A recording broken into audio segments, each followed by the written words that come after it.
Chemotherapy கொடுத்ததுக்கப்புறம் நாங்கள் scan எடுத்து பார்த்தோம், அவருக்கான இம்ப்ரூவ்மெண்ட் கிடைக்காது. டிசீஸ் ப்ராக்ரஸ் ஆக ஆரம்பிச்சிருச்சு, டிசீஸ் அதிகமாக ஆரம்பிச்சிருச்சு. சரி, நான் அப்போவும் நாங்கள் வேர்ல்டில் என்ன இதுக்கு அட்வான்ஸ்மெண்ட் போயிட்டு இருக்கு அப்படின்னு சொல்லி இன்டர்நேஷ்னலாக மற்ற டாக்டர்ஸோட டிஸ்கஸ் பண்ணோம். அப்போ டிஸ்கஸ் பண்ணும்போது எதுவுமே இப்போ ப்ரூவனாக இந்த ட்ரீட்மெண்ட்டும் இல்லை, க்யூர் பண்ண முடியாது அப்படிங்கிற பதில் தான் கிடச்சிது. ஆனால் அப்போ தொடர்ந்து நாங்கள் ரிசர்ச்சில் என்ன இருக்குது அப்படின்னு ரிசர்ச் பண்ணி பார்க்கும்போது அங்கங்கே லேட்டஸ்ட்டாக இந்த கார் டி செல் தெரப்பி, அதாவது chimeric antigen receptor T cell therapy அப்படிங்கிற ஒரு நியூவர் ட்ரீட்மெண்ட்டை எல்லாம் செஞ்சுட்டு இருக்காங்க. இதை நாமளுமே இங்கே இந்தியாவில் நிறைய பண்ணியிருக்கோம். இப்போ எனக்கு I have more then 20 patients treated. இது வரைக்கும் 20 பேஷண்ட் நான் ட்ரீட் பண்ணியிருக்கேன் car D cell therapy. But primary CNS lymphoma, அந்த பிரெயின் லிம்போமா பேஷண்ட்டுக்கு இது வரைக்கும் நாங்கள் பண்ணது இல்லை. இந்தியாவிலேயுமே ரொம்ப எக்ஸ்பீரியன்ஸ் இல்லை, வேர்ல்டுலேயுமே ரொம்ப லிட்ரேச்சர் இல்லை. அப்புறம் நாங்கள் அதை பற்றி டிஸ்கஸ் பண்ணோம். டிஸ்கஸ் பண்ணும்போது அங்கே இருக்கிற மற்ற கண்ட்ரியில் இருக்கிற டாக்டர்ஸ் என்ன சொன்னாங்கன்னா, இது ஒரு ரிசர்ச் தான், நீங்கள் ட்ரை பண்ணி பாருங்கள், பேஷண்ட்டுக்கு எக்ஸ்பிளைன் பண்ணுறது, பேஷண்ட் வில்லிங்னா இதை ஒரு ரிசர்ச்சாக பண்ணி பார்க்கலாம் அப்படின்னு சொன்னாங்க. ஸோ அதன் விளைவாக பேஷண்ட்டோட அட்டெண்டர் கிட்டக்க சன்னு கிட்டக்க நாங்கள் டிஸ்கஸ் பண்ணோம். டிஸ்கஸ் பண்ணப்போ அவங்க சைடில் இதுக்கு என்ன ட்ரீட்மெண்ட், இதோட பக்க விளைவுகள் என்ன, இது ரிஸ்க் என்னென்ன இருக்குது எல்லாத்தையும் சொன்னோம். ரிஸ்க்குன்னா எப்படின்னா, இது பிரெயினில் அந்த லிம்போமா இருக்கும்போது இந்த டீசல் தெரப்பி, இந்த கார் டீசல் தெரப்பினா என்னென்னா, நம்ம பேஷண்ட்டுக்கிட்டேருந்து அவங்களோட பிளட்டை எடுத்து அதில் இருக்கிற டீ செல்ஸ் தான் வந்து கேன்சரை கொள்ளும். ஸோ அந்த டீ செல்ஸை வெளியில் எடுத்து லேபில் கொடுத்து அதை இன்னும் என்ரிச் பண்ணி அதை இன்னும் ரொம்ப பவர்ஃபுல் வெப்பனாக மாற்றி அந்த லிம்போமாவுக்கு எதிராக திருப்பி விட்டு திரும்ப அதை கொண்டு வந்து பேஷண்ட்டுக்கு டிரான்ஸ்ஃபியூஸ் பண்ணுவோம். பேஷண்ட்டுக்கு அதை செலுத்தினதுக்கப்புறம் அந்த தெரப்பி வந்து சக்ஸஸ்ஃபுல் தான். பட் ஆனால் அதில் பக்க விளைவுகள் உண்டு.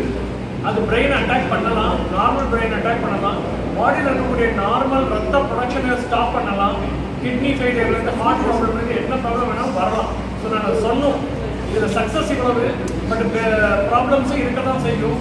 நீங்கள் ஓகேன்னா வில் ட்ரை அப்படின்னு சொல்லிட்டு அந்த ரிஸ்க் எக்ஸ்பிளைன் பண்ணி ட்ரீட்மெண்ட் எடுத்தோம். அப்போ ட்ரீட்மெண்ட் எடுக்கும்போது பேஷண்ட்டுக்கு டிரான்ஸ்ஃபியூஷன் சக்ஸஸ்ஃபுல்லாக போச்சு. பட் டிரான்ஸ்ஃபியூஷனுக்கு அப்புறம் அதுக்கு ஒரு சிஆர்எஸ் அப்படின்னு சொல்லுவோம், சைட்டோகைன் ரிலீஸ் சிண்ட்ரோம், அந்த டீசல் உள்ள அனுப்பணும் இல்லையா அப்படின்ட்டு பாடிக்குள்ளே, அதுக்கு உடனே பாடி ரியாக்ட் பண்ண ஆரம்பிக்கும். அது கொஞ்சம் எமர்ஜென்சி மாதிரி ஒரு சில ப்ராப்ளம்ஸ் கொடுக்கும். அந்த சிஆர்எஸ் சிண்ட்ரோமை நாங்கள் நல்லா மேனேஜ் பண்ணுவோம் ஐசியூவில் வச்சு. அதுக்கப்புறம் 30 நாள் பேஷண்ட் கொஞ்சம் நல்லா இருந்தார்.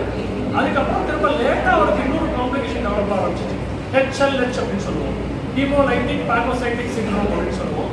அந்த ஹெச்எல்ஹெச் அவருக்கு டெவலப் ஆச்சு. டெவலப் ஆனதுக்கப்புறம் அவர் ரொம்பவே டிட்டோரேட் ஆக ஆரம்பிச்சிட்டாரு. ஃபுல்லாக ஐசியூவில் தான் வச்சு மேனேஜ் பண்ணோம். அவருக்கு கவுண்ட் ட்ராப் ஆகிடுச்சு, நிறைய இன்ஃபெக்ஷன் வர ஆரம்பிச்சிருச்சு, செப்டிசீமியா வர ஆரம்பிச்சிருச்சு, உடம்புல நிறைய ப்ராப்ளம்ஸ் காட்ட ஆரம்பிச்சிது. பட் அதெல்லாம் ஆனால் எஃபெக்டிவாக மேனேஜ் பண்ணி இன்னைக்கு அவருக்கு ட்ரீட்மெண்ட்லேருந்து இன்னைக்கு டே 90, 3 மாதம் அவர் தாண்டிட்டார். ஸோ 3 மாதம் இதில் இடையில நாங்கள் ஒரு ஸ்கேன், இப்போ 3 மாதம் கழிச்சு அவருக்கு ஸ்கேன் பண்ணுறோம். ஸ்கேன் பண்ணி பார்த்தப்போ மிகப்பெரிய ஆச்சரியம், அவருக்கு தலையில் இருக்கக்கூடிய அந்த பிரெயின் சிஎன்எஸ் லிம்போமா சுத்தமாக கரைஞ்சி போச்சு. ஸோ அவர் க்யூர் ஆகிட்டார். ஸோ இப்போ இனிமேல் அவரை வந்து நாங்கள் ஃபாலோ பண்ண வச்சுருக்கோம். அவருக்கு தேவையான ரீஹாபிலிட்டேஷன், அவர் உடம்பு இம்ப்ரூவ் ஆகுது. ஏன்னா அவர் இவ்வளோ நாள் கை கால் யூஸ் பண்ண முடியாமல் கஷ்டப்பட்டார், நியூரோபதி வீக்னஸ் இருந்தது, அந்த பிரெயினில் அந்த லிம்போமா இருந்ததுனால டேமேஜ் ஆகிருக்குது நர்வ்ஸ் எல்லாம். இப்போ அந்த நர்வ்ஸ் இம்ப்ரூவ் ஆக ஆரம்பிச்சிருக்கு. ஃபிசியோதெரப்பி கொடுத்துட்ருக்கோம். Is improving slowly. முன்னாடி படுத்த படுக்கையில் இருந்தார், இன்னைக்கு எங்களோட உட்காந்து பேசிகிட்டு இருக்காரு. இன்றைக்கி அவர் நடப்பார்.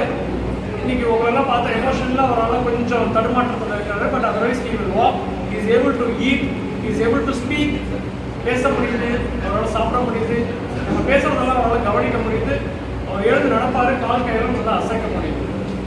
ஸோ இன்றைக்கி அந்த சக்ஸஸ்க்கு காரணம் இந்த ட்ரீட்மெண்ட்டில் இருக்கக்கூடிய சேலஞ்சஸ் மீறி அவர் ரிசர்ச்சில் இம்ப்ரூவ் ஆனது தான். இப்போ இது வந்து ஒரு நல்ல முன்மாதிரியான ஒரு result. So year after primary CNS lymphoma வந்ததுன்னா எங்களுக்கு இந்த கார் டி செல் தெரப்பியை யூஸ் பண்ணுறதுக்கு ஒரு நல்ல இது ஒரு முன்கூட்டியான அனுபவம். இதை யூஸ் பண்ணி இந்த அனுபவங்களை யூஸ் பண்ணி மற்ற பேஷண்ட்ஸையும் இன்னும் எஃபெக்டிவாக ட்ரீட் பண்ண முடியும்.